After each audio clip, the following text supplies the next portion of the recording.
Bonjour et bienvenue dans ce petit tutoriel durant lequel je vais vous expliquer comment créer un système d'avertissement pour vos membres.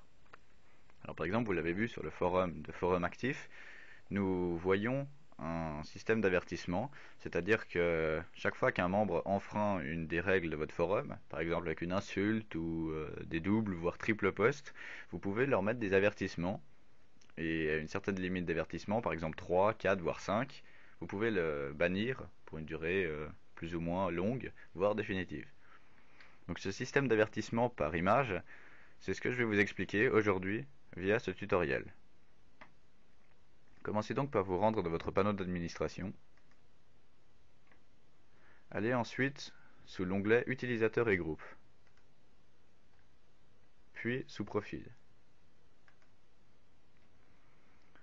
Donc là, comme vous pouvez le voir, il y a toute la liste des champs dont je vous ai déjà parlé dans un autre tutoriel. Donc nous allons en ajouter un.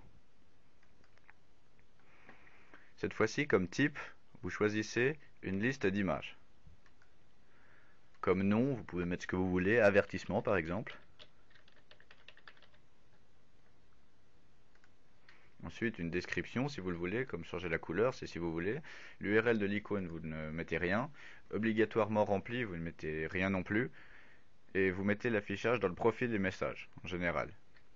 Et vous mettez icône uniquement. Ou icône plus texte si vous préférez que ça soit marqué avertissement devant votre image.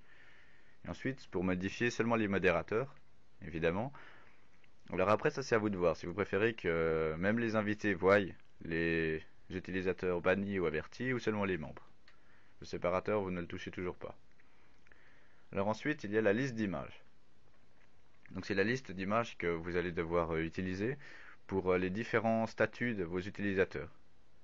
Donc on peut rajouter, disons pour après 3 avertissements, on peut dire qu'on va bannir l'utilisateur. C'est un exemple.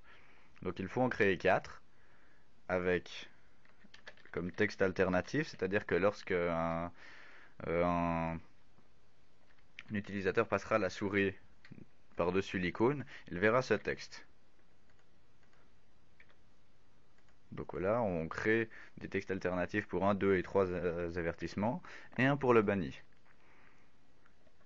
Alors il ne faut pas oublier non plus un quatrième, évidemment, c'est le statut sans avertissement.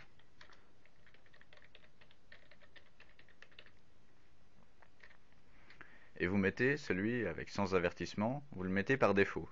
C'est-à-dire que tous les utilisateurs ont par défaut 0 avertissement. Et ensuite, à vous d'utiliser les images que vous voulez. Vous pouvez en créer vous-même, ou en commander, ou en télécharger. Alors essayez d'être inventif, et pour personnaliser un peu plus votre forum, vous pouvez mettre les images que vous voulez, afin de créer votre jauge. En général, pour 0 avertissement, une jauge vide, qui se remplit au fur et à mesure, et qui est totalement pleine pour banni, par exemple. Et une fois que c'est fini, que vous êtes satisfait, vous n'avez qu'à cliquer sur enregistrer pour créer votre système d'avertissement. Par la suite, vous et vos modérateurs pourrez modifier cette valeur comme bon vous semblera selon les fautes que peuvent faire certains de vos utilisateurs. Voilà, alors j'espère que ce petit tutoriel vous aura aidé. C'est une fonction qui est très utilisée, mais qui n'est pas très simple à trouver par contre. J'ai jugé bon de vous avertir de la manière de créer cette liste. Alors à savoir que là c'est seulement par image, on peut aussi le faire par texte. Par image, ça permet une meilleure personnalisation encore que juste avec des chiffres. Alors j'espère que ce tutoriel vous aura plu et vous aura été utile. Je vous souhaite une bonne continuation sur Forum Actif et je vous remercie d'avoir suivi ce tutoriel.